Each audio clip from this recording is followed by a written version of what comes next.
another one I found was chew slowly and eat mindfully. Of course. And no TV. No TV while Oh, you eat. no TV, no other distractions. Chew your food with intention. Again, for the process of digestion, of course, but also the gratitude. And I mean, sometimes it's not easy. I try it every so often, but I'll tell you, I'm the first to either, oh, go check something on my phone, or let me catch up with this while I'm munching on something. I catch myself. And that's an Mhm. emotions. When you catch yourself on a habit that you want to break, instead of beating yourself up, be thankful that you caught it. You've been doing it for years. At least now you're aware of it, right? Mhm. Just the awareness itself sometimes alleviates a lot of the stress. That's Oh, true. I wanted to touch on Dodie earlier when you said about how we're told to go in the sun and what things to do, and even doctors now are using other alternative methods, right?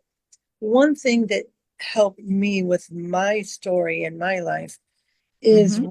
I ran across, and I don't even know where, it's all over the place. And I'm sure you've heard doctors in the general field say stress is the number one killer. Stress is the number one reason we have disease, correct?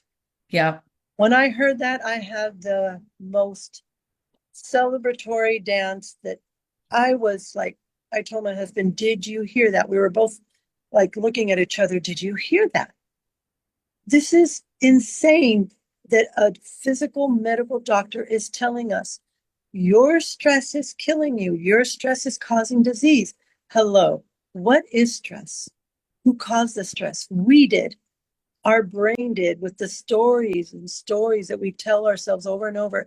I can't do this. I can't do that. They don't love me. Nobody cares about me. I'm going to be alone the rest of my life. All of these stories that run through our heads, we create the stress. Am I going to be able to pay my rent? Am I going to be able to pay my car?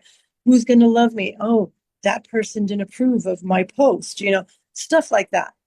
We create the stress. So, what does that say?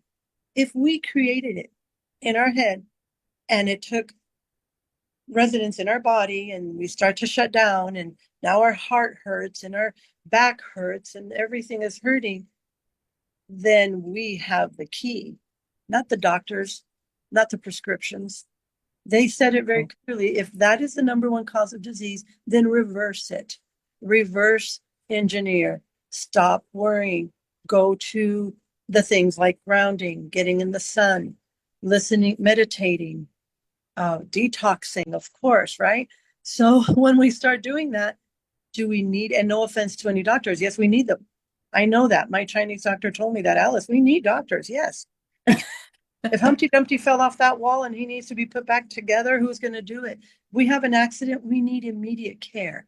That's the difference between healing. There's repairing, there's restoring, there's cutting open and removing or putting that leg back together or the hip, or those are different types of medical practices. But to heal, that's a very heavy word. And in this society, I know we're not allowed to say, oh, I can heal this or we can heal that. We don't say that loosely. We don't have a license to be a doctor.